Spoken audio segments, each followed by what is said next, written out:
Hey guys, look what I got. This is the new Sport Cub from Parkzone.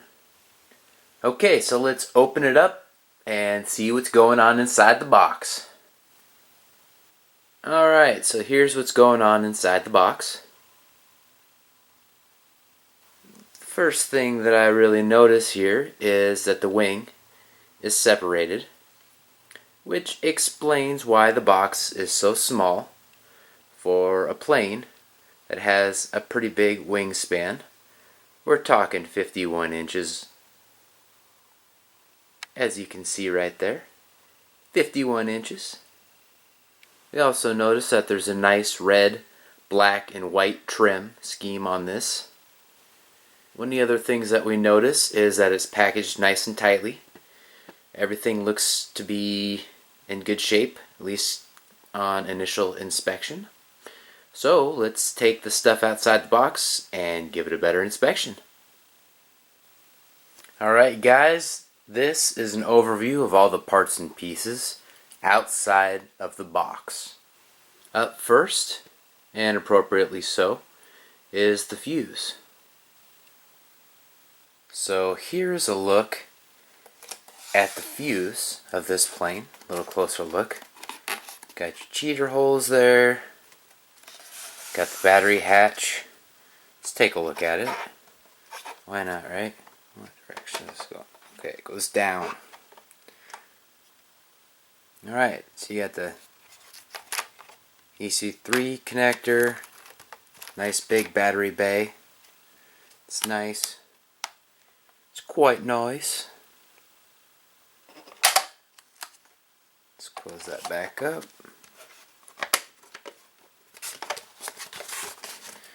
Now, looks like there's a nice spot there to put the receiver. I quite like that. Got your servos there, servo wires.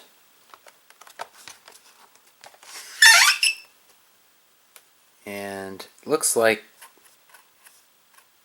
the red is a little pinkish coming through the monitor because of the lighting in here. But this does have a nice rich red color. It's going to look really cool outside, so I can't wait to show the Maiden flight to you guys in video. And now we're going to take a closer look at the main wing section. So here's one half, the prettier half. I like this graphic, looks pretty cool, of the main wing. And for those of you that want to upgrade to flaps, cut that out, boom, you have a control surface for your flaps. Then you're going to have to add the servo somewhere. I'm not sure where. I really don't care. I'm not going to use flaps. I don't use flaps on my Corsair or anything else other than my brand new Mustang, which came with them. So I'm used to landing planes without flaps. Here's the servo, controls the aileron. Same thing back there. And so you've got some grooves here, nice scale grooves. Also got a little indentation there for that adhesive that glues on those current generators or whatever you want to call them. I know someone's going to comment and tell me what they are, and that's okay. Please comment and let me know. I can't remember what they're called right now, and please go ahead and comment. Here we have the rudder, nicely marked here. And here is a nice look at the wheels. They're bigger than I thought they'd be. And yes, that's what she said. Alright guys, so these are the float brackets, which you can purchase the floats secondarily. They're the exact same ones you can use on your Hobby Zone Super Cub. Alright guys, this is the mounting bracket, as well as some other items that can help assemble this Sport Cub from Parkzone. Here's the horizontal stabilizer, and as you can see, there is a piece of carbon fiber to hopefully give it some strength. There's also some plastic pieces around the edges to prevent warping, creasing, all those things that can happen. So in this package, you've got the rod, if you will, that will connect the main wing, as you can see there in the background, together. Those are two pieces. This helps join it, just a lot like the Parkzone Wildcat, which was discontinued, and I hope they bring it back in some shape or form or another. And you've also got the, I'm not even sure what you call these things, but the extra wing supports, the struts maybe is what it's called. So you can see there, those little dealy boppers coming down. That's what those are. And there's some adhesive strips in there as well. As well as these things. And from what I understand, those help create a little more air to give you a little more control over the control surfaces, because sometimes these babies tip stall on takeoff and landing, and that helps reduce that. Now, those of you that are considering getting the bind and fly, the AS3X will help with that even more. This is a plug and play. I wanted to roll the dice, pay a little bit less, use a receiver that I already had, and of course in the Maiden flight video you'll see that. Okay, I'm going to start putting this together step by step, and hopefully we'll do it together and have some fun. So the first thing that the manual recommends I do is install my receiver. And I'm going to install this that I got free with my DX6. And to do that, I'm going to cut off a piece of Velcro, affix it to the inside part that I just showed you. And now, on the back of my AR610, I've got Velcro. Okay, so, I'm not sure if you can see that, but instead of mounting it down there where I put that Velcro, I decided to mount it here because we need to get an L, if you will, with the receiver. This needs to be going one direction, and the long strip needs to be going in a different direction. So if you get them both going the same way, it'll mess up the polarity, and chances of losing your plane in flight go up significantly. So that's that step. Next step is the wheels, or landing gear.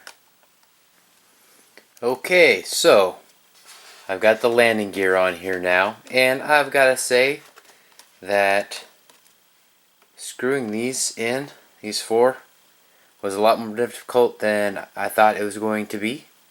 Sure as hell shouldn't have been that difficult, but you know what? That's kind of the way it goes sometimes. Just like with my Parkzone Albatross. For some reason, those Parkzone guys want to make it harder than it needs to be. It was really, really difficult to screw these screws into that plastic. I've got Craftsman screwdrivers, so shouldn't have been that hard. I really like how these Tundra tires look. I've adjusted it so both spin relatively well, so I should get a decent rollout, and yet they're still fairly tight. So that part's fine. These, I've seen in other reviews mentioning that they didn't like these. They seem perfectly fine to me, actually.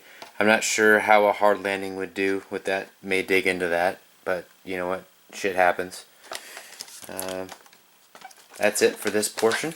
And up next, we are going to put the tail section on here. Okay, the next step is complete. Similar to the landing gear section, screwing in the screws in this was kind of a pain in the ass too. Wasn't as bad, but it wasn't great. So this is what the section looks like. Now, what you do is you screw these two long screws in the back here, and then you screw one of these little tiny screws back here after you get it all lined up. But it was difficult to screw these in with the appropriate tightness and not have this flex too much back and forth. I really didn't care for that. Again, this is, unfortunately, it's a lot like when I did my Albatross. Luckily, I've got better screwdrivers this time, but I'm not enjoying it.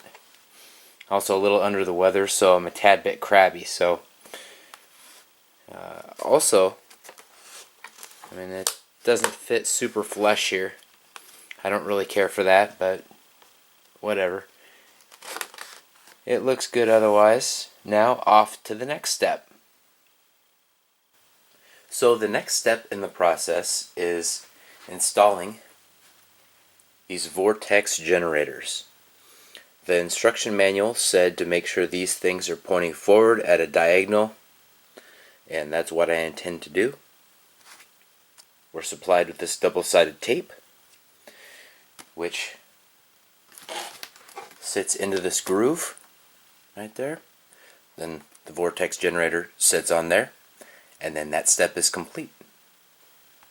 Okay, so this is what it looks like when it's installed. Notice I have this flush here, and notice there's a bit of a gap here, and notice it's flush here with these pointing forward. Alright, next up, the other wing. Okay, so the other wing is complete. I left a little bit of a gap here to try and reduce the gap here, but I guess when things are made in China, things aren't exactly going to turn out nice and flush. In the operation of the airplane shouldn't matter much, but from the standpoint of someone that appreciates Horizon Hobbies quality or previous quality, I don't really care for that too much. Alright, next up, the main wing installation on top of the fuse. Okay, the next step consists of taking this rod and sticking it in that hole. Similar process on this side. Alright, got it met up. Okay, for the next step, take this, put that in there, and fit this in there. A lot of fitting into holes with this thing. Normally is a pleasure. This, I'm not sure. I'll let you know when we're done. So the next step is really complex.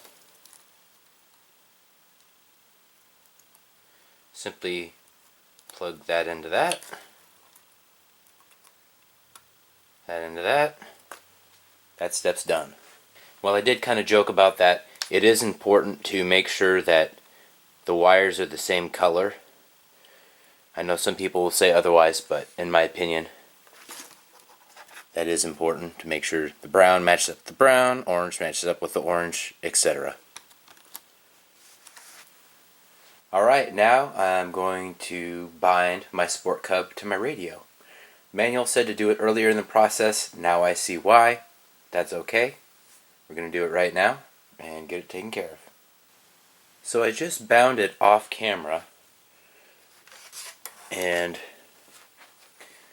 the trim is really messed up out of the box. I'm not really a fan of that.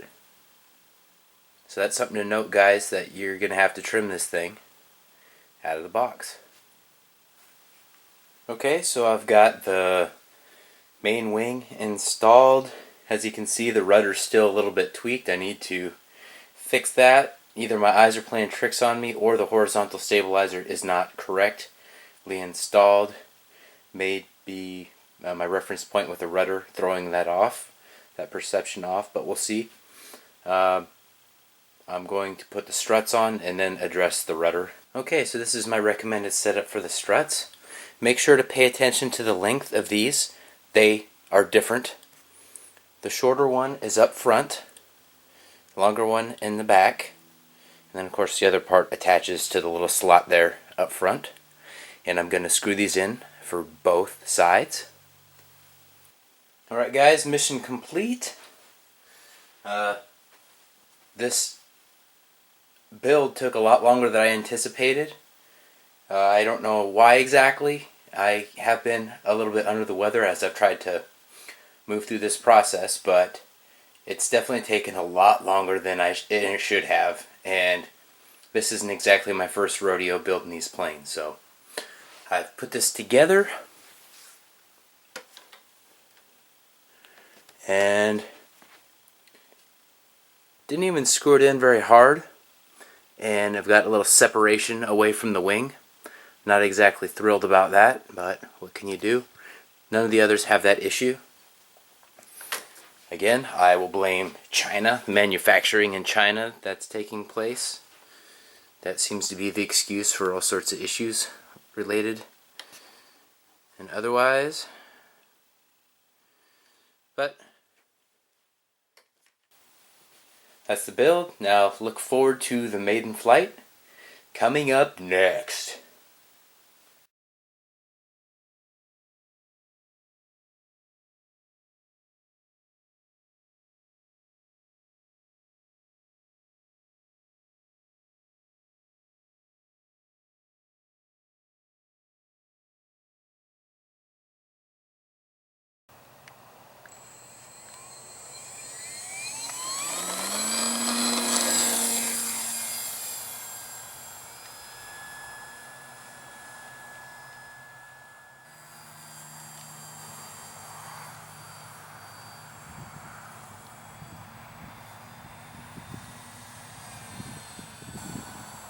Okay, full throttle pass is coming this way. I know a guy that's building a carbon Cub, a real one.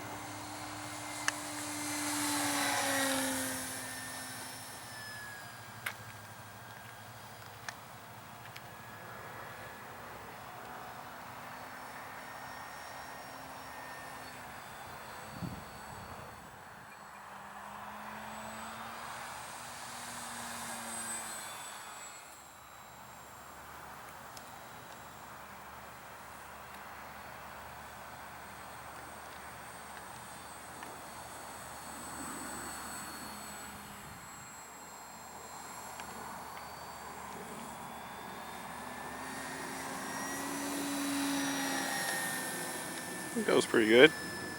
Do a roll. Do a loop coming back this way. Yeah.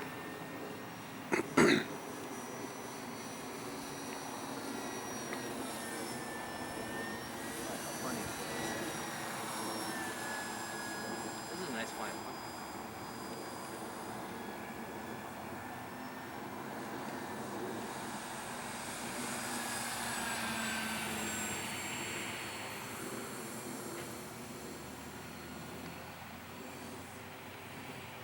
Low pass.